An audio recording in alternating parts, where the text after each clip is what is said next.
We're out here doing a test for a program called Skyborg. What we have here today is a subscale jet powered aircraft.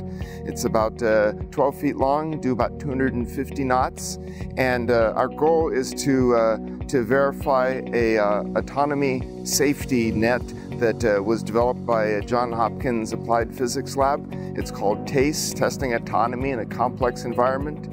And what that does is sit between an autonomous program and the aircraft and keep it within safe bounds that we've defined before we take off.